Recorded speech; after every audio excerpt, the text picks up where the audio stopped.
pessoal, agora eu quero explicar para vocês um pouquinho sobre porte e natureza jurídica, ok? Para esclarecer para vocês um pouco qual que é a estrutura que a gente tem de porte e natureza jurídica sobre empresas. Estou chamando aqui de tipos e tamanhos também, para a gente entender. Eu vou começar pela natureza jurídica. O que é natureza jurídica? Natureza jurídica é a formação societária que você constitui o teu negócio. Então, para você constituir o teu negócio, você tem algumas naturezas jurídicas que você pode utilizar, ok? Então, vamos começar com o empresário individual. O empresário individual, a natureza jurídica de empresário individual, que é um modelo que a gente não aconselha você a usar nunca, apesar de existir, de ser um modelo que é permitido na legislação, mas a gente entende que não é um bom modelo, ok? Mas existe o empresário individual, ou seja, você como pessoa física, você se equipara a uma pessoa jurídica e, inclusive, você se confunde com a pessoa jurídica. O teu negócio é uma extensão da sua pessoa física, as suas coisas estão estendidas junto com a sua pessoa jurídica. Você passa a ter CNPJ, você passa a ter a empresa constituída, mas por ser um empresário individual, ela tem uma série de características que não são mais utilizadas atualmente. Por quê? Se você quiser vender uma empresa individual, não tem como, porque é você mesmo, você é a extensão da empresa, a sua pessoa física é a extensão do próprio negócio. Mas é um modelo de natureza jurídica que ainda existe. Depois do empresário individual, a gente tem uma modalidade que é relativamente nova, que a gente chama de EIRELI. EIRELI significa Empresa Individual de Responsabilidade Limitada. Então, a empresa individual de responsabilidade limitada. Isso aqui é uma nova natureza jurídica que foi criada no Brasil, que está sendo muito utilizada porque ela pode equiparar uma pessoa física ou uma pessoa jurídica a uma empresa como se fosse uma empresa individual, só que com as características de uma limitada. Ou seja, eu não estendo mais a questão da responsabilidade, do patrimônio e tudo mais da pessoa física. Eu constituo uma empresa com limitação de responsabilidade, ou seja, ela é uma limitada de único sócio. Esse único sócio ele pode ser uma pessoa física ou uma pessoa jurídica. Então, recapitulando rapidamente, nós temos um empresário individual que é a pessoa física estendido como uma pessoa jurídica, e eu tenho a EIRELI, que pode ser uma pessoa física ou uma jurídica, também com características já de uma limitada, de uma sociedade limitada. A EIRELI, como está escrito aqui, então eu posso ter uma única pessoa física ou, atualmente, a gente já consegue colocar uma única pessoa jurídica e transformar ela como uma nova sociedade EIRELI, ok? Depois disso nós vamos para o modelo de natureza jurídica de limitada. Limitada é uma constituição onde você tem mais de um sócio. Sempre que você constitui uma limitada, você tem mais de um sócio. E esse sócio ele pode ser pessoa física ou jurídica. Pode ser duas pessoas físicas, pode ser uma pessoa física e outra jurídica.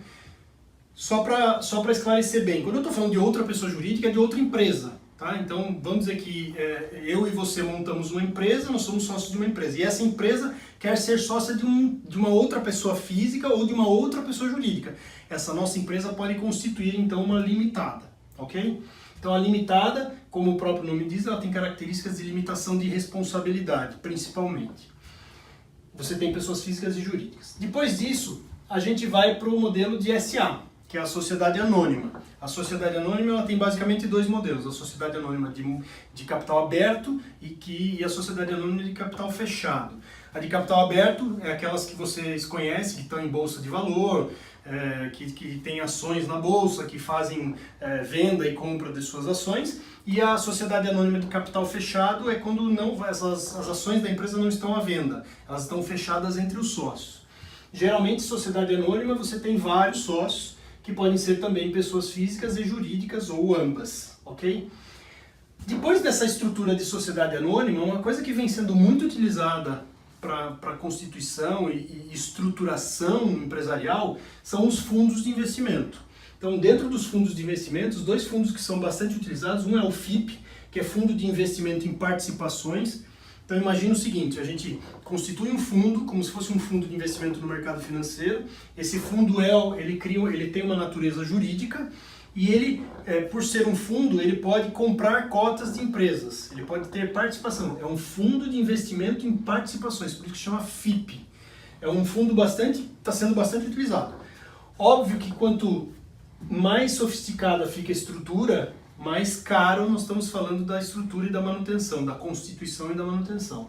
Então o FIP é bastante utilizado para grandes negócios. Então você pode pegar vários investidores, sejam pessoas físicas ou jurídicas, constitui um FIP e esse FIP começa a participar de vários negócios, comprar cotas de empresas, de sociedades anônimas, de limitadas, enfim, ela pode participar de várias empresas dentro dos regulamentos do FIP. E por que o FIP é um negócio interessante? Porque o fundo de investimento ele é monitorado por CVM, tem uma série de regulamentações e tudo mais, então é uma coisa bastante sofisticada. Outro tipo de fundo que está sendo bastante utilizado é o FII, que é o Fundo de Investimento Imobiliário. Quando investidores querem constituir um grupo de investidores, sejam pessoas físicas ou jurídicas, para investir em imóveis, em prédios, em apartamentos, em hotéis, enfim, de várias formas imobiliárias, onde o arrendamento, o aluguel desses imóveis gera um retorno dentro do fundo para os investidores. Então, são dois modelos, aqui tem outros fundos, né, de investimentos que não são diretamente ligados aos negócios, mas existem outros tipos de fundos.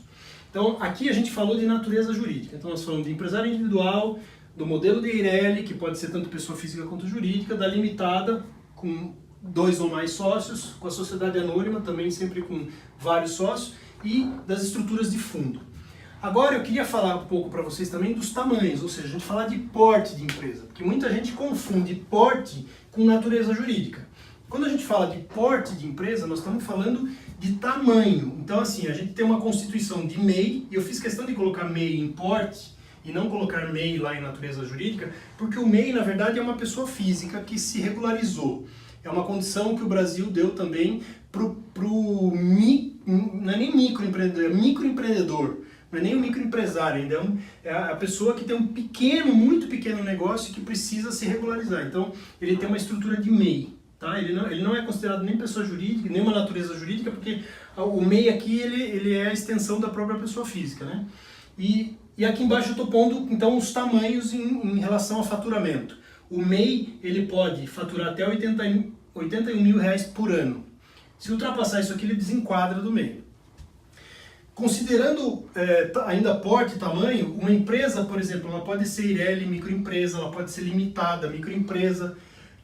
É uma empresa que fatura até 360 mil reais por ano. Então ela é considerada uma microempresa.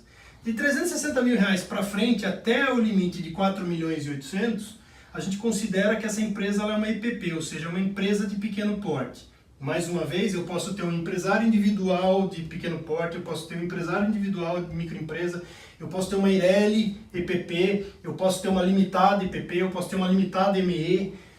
Uma coisa é a natureza jurídica, outra coisa é o tamanho. Então as duas coisas juntos formam natureza jurídica mais tamanho.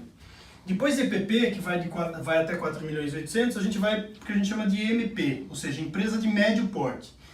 Empresa de médio porte, a gente considera que é um faturamento entre 4 milhões e 800 e até 78 milhões. Depois que a gente passa de 78 milhões, a empresa já pode ser considerada uma empresa de grande porte. Inclusive, aí na questão de tributação, esse total que a gente põe aqui, a gente tira exatamente dos limites de tributação, do simples, do lucro presumido e do lucro real. Então, a gente considera MEI 81 mil, ME 360, até 360, EPP depois de 360 até 4 milhões e 800, empresa de médio porte MP entre 4.800 e 78 milhões, e o que ultrapassa 78 milhões já é considerado uma empresa de grande porte. Então, aqui estão os portes das empresas e aqui a gente tem a natureza jurídica. Então, para você entender, na hora que você está constituindo a tua empresa, ou entender a nomenclatura da tua empresa, você vai olhar, eu posso ser uma Eireli, eu sou uma Eireli EPP, ou seja, eu sou uma empresa individual, de um único sócio, pode ser o sócio, pessoa física ou jurídica, que fatura até 4 milhões e 800, então eu sou uma Eireli EPP. E assim por diante você pode ir encaixando, ok? Espero que tenha ficado claro, e se você tiver mais alguma dúvida, escreve pra gente e a gente vai esclarecer, tá bom? Muito obrigado.